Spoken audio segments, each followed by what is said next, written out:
अक्सर हम बॉलीवुड की फिल्मों में गैंगस्टर की लाइफ देखते हैं जो कि बहुत ही ग्लैमरस लाइफ जीते हैं। उनके पास आलीशान गाड़ियां होती हैं, अगल बगल में खूबसूरत लड़कियां होती हैं और लग्जरियस लाइफ जीते हैं। रियल एस्टेट का कारोबार होता है।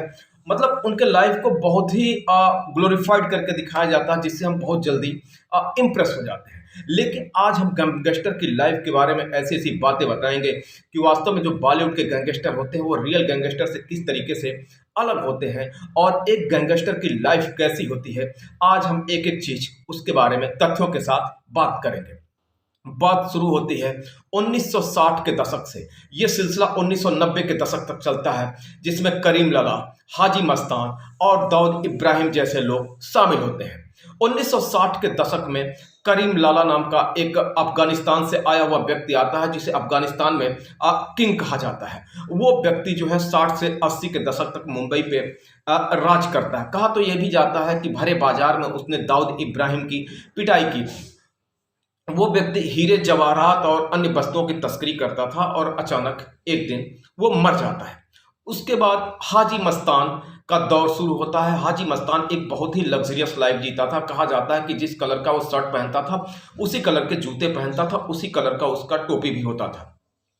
हाजी मस्तान ने अपराध की जगत को मुंबई के चमक धमक की जिंदगी से जोड़ा और बहुत ही लग्जरियस और अय्यासी भरी जिंदगी उसने जिया और अचानक एक दिन हार्ट अटैक होता है, वो मर जाता है। इनके और दाऊद इब्राहिम के बीच में गैंगवार शुरू हो जाता है और उसी के बाद 1970 के दशक में शुरू होता है दाऊद इब्राहिम का जो समय शुरू होता है, युग शुरू होता है। दाऊद इब्राहिम एक कांस्टेबल का बेटा होता है। शुरुआत में बहुत अच्छा होता है, लेकिन बाद में उसे अंडरवर्ल्ड की दुनिया, चकाचौंध भरी दुनिया उसे प्रभावित करती है और वो धीरे धीरे छोटे मोटे वारदात करते हुए बहुत बड़ा डॉन बन जाता है।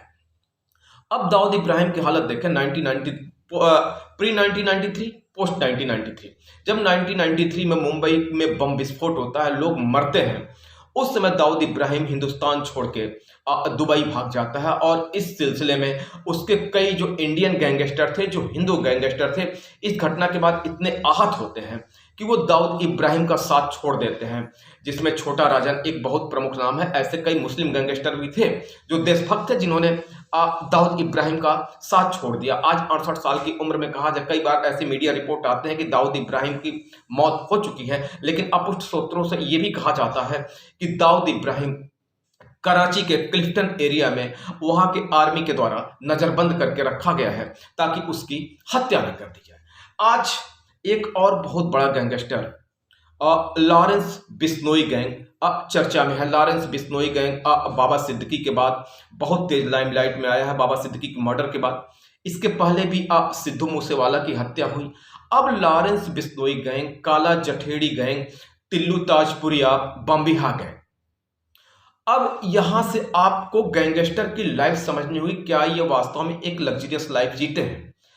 लॉरेंस बिश्नोई के बारे में आप जानते होंगे कि 2013 में वो चंडीगढ़ में पढ़ाई करता था। उसने लॉ की अपना कोर्स कंप्लीट किया, डिग्री हासिल की। छात्र राजनीति में उसने घुसपैठ किया और वहां से रंगदारी वसूलना, फिरौती वसूलना और अपने लोगों जो नहीं देता था उसकी मर्डर करना। ठीक। लॉरेंस बिश्नोई उसके बाद जेल में बंद हो जाता है। एक बार भागने का भी प्रयास करता, फिर 16 में पुलिस उसे दबोच लेती है। तब से लेके आज तक वो जेल में बंद है और कहा जाता है कि लॉरेंस बिश्नोई अपने भाई अनमोल बिश्नोई, रोहित गोदारा और गोल्डी बरार के द्वारा अपने सिस्टम को ऑपरेट कर रहा है। उसने ही सिद्धू मूसेवाला की हत्या कराई और सिद्धू मूसेवाला की हत्या के बाद ही बम्बिहा गैंग उसके खिलाफ हो जाता है। अब आपको बम्बिहा गैंग के बारे में जानना बहुत जरूरी होगा। दरअसल बम्बिहा गैंग को देवेंद्र बम्बिहा चलाता था, जिसकी 2016 में हत्या कर दी जाती है। 2016 में उसकी हत्या कर देने के बाद आर्मेनिया में बैठे हुए गैंगस्टर लकी पटियाल नाम का व्यक्ति इसको ऑपरेट कर रहा है और माना जाता है कि मनकीरत नाम का जो एक सिंगर है, जो लॉरेंस ग्रुप को सिद्धू मूसेवाला की सारी जानकारी देता था, इसी वजह से बम्बिहा गैंग आज मनकीरत को मारने के फिराक में है और उसकी सीधी सी बोली लगा चुकी है। देवेंद्र बम्बिहा की मौत हो जाती है। उसके बाद आप आते हैं टिल्लू ताजपुरिया की। टिल्लू ताजपुरिया को माना जाता है कि जितेंद्र गोगी की हत्या में वो शामिल था। जितेंद्र गोगी की हत्या रोहिणी कोर्ट में ही कर दी जाती है। जब जितेंद्र गोगी पेशी पे ले जाया जा रहा था तो वकील के भेष में आए हुए 2 शूटरों ने जितेंद्र गोगी की हत्या कर देती है। अब जितेंद्र गोगी की मौत की सारी जिम्मेदारी टिल्लू ताजपुरिया पे आ जाती है। सारा बर्डन मर दिया जाता है और उसके हत्या की भी प्लानिंग शुरू कर दी जाती है। और टिल्लू ताजपुरिया की तिहाड़ जेल में 4 गैंगस्टरों ने लोहे के सरिया और लोहे के रॉड से भोंक के उसकी बहुत ही क्रूर हत्या कर डालते हैं। इस तरीके से टिल्लू ताजपुरिया की मौत हो जाती है। अब बचे इसी तरीके से लॉरेंस बिश्नोई के भी कई लोगों की हत्या कर दी गई, कई गैंगस्टरों की हत्या कर दी गई, उसके शूटरों की हत्या कर दी गई। आपने अभी देखा है बम्बिहा गैंग के कितने लोगों की हत्या कर दी गई। तो मेरे कहने का अब देखिए, या तो ये गैंगस्टर जेल में होते हैं या जेल के बाहर होते हैं। इनके किए गए कृत्य को इनका परिवार भुगतता है। ये वास्तव में ये हमारे नायक नहीं हो सकते, लेकिन कई बार हम अपने को ग्लोरीफाइड करने के चक्कर में इनको हम नायक की हत्या नायक का खिताब दे देते हैं। अब आपने देखा होगा इसके पहले राजस्थान में आनंद पाल सिंह जो गैंगस्टर थे उनकी भी मर्डर कर दी जाती है। सुखदेव सिंह गोगामेडी जिनको माना जाता है कि गैंगस्टरों की इनके पास बहुत ज़्यादा खबर रहती थी और कई बार ये खबर लीक करते थे, इसलिए लॉरेंस बिश्नोई ने सुखदेव सिंह गोगामेडी की हत्या कर दी। एनसीआरबी की एक डाटा कहती है, एनसीआरबी की डाटा कहती है कि हर घंटे में 3 मर्डर होते हैं और एक दिन में कम से कम 78 मर्डर होते हैं। और क्राइम ब्रांच की रिपोर्ट के अनुसार ऐसे अपराधी और गैंगस्टर हैं जिनकी संख्या हजारों में है जो हर साल मार दिए जाते हैं। तो गैंगस्टर बनना इतना आसान नहीं होता जितना ग्लोरीफाइड करके बॉलीवुड की फिल्मों में दिखाया जाता है।